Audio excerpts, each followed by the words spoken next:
Hey there crafters, it's Louise with you today. Welcome to another Scraptember share. This one is the 21st of September, which is the wood prompt. So of course I'm starting with a wood background and I'm mainly scrapping in 9x12 at the moment. So I'm going to trim it down.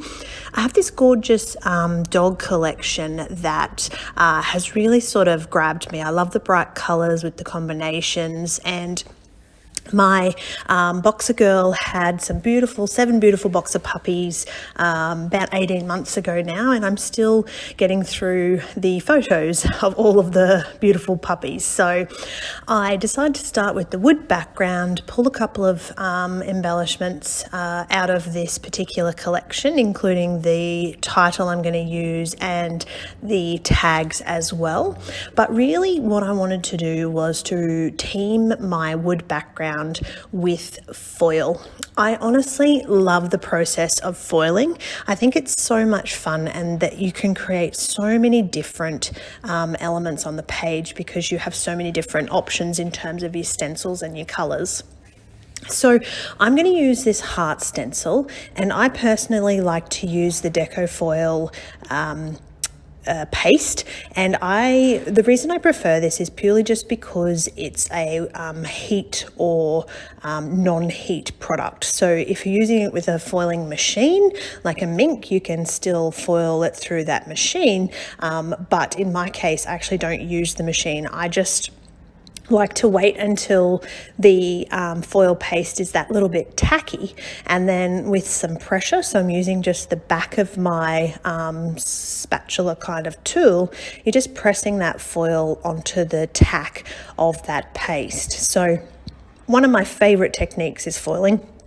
I just love it. I think, you know, as a person who is a fan of anything that is sparkly, I just love to see foil in a background. And as I said, because you can do so many different varieties of it, it really can give you some great backgrounds.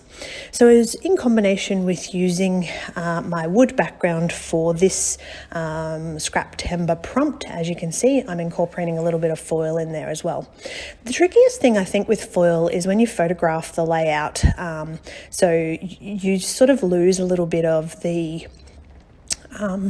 sparkle, so it's very hard to photograph, but you can see in the video how nicely it all comes together. All right, I'm pretty happy with my cluster that I've got going on, but I may have got a little bit excited with the foil that I've got in the background, and I need to sort of mute this down a little bit.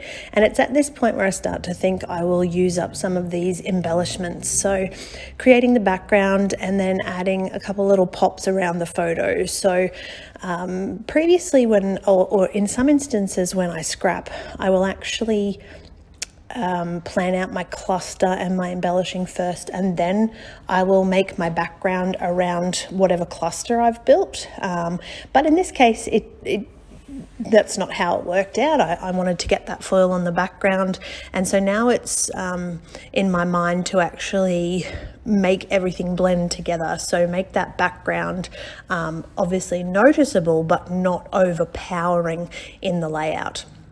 So at this point, I'm simply going to go through and embellish.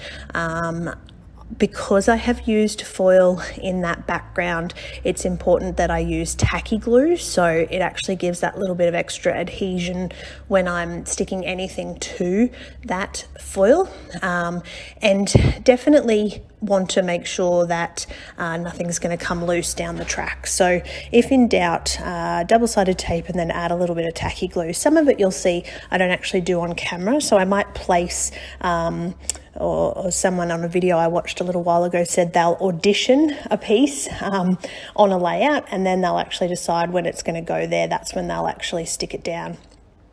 So you can see I'm sort of playing with these circular elements. I've gone back to the little cluster of items, the little die cuts, and I'm adding just a couple of circles to the layout, and that's just to add some more areas of interest and a little bit of coverage over that foil as well. So finally, I'm going to finish my title and call this particular page done. So I'm calling it a pile of puppy. So love this picture of all my puppies sleeping together. Unfortunately, we did send them all to new homes. I wasn't allowed to keep 7 puppies, but it was fun while we had them. Okay, that is my share for this particular Scraptember part of the month. I hope that you enjoyed. Thank you so much for watching.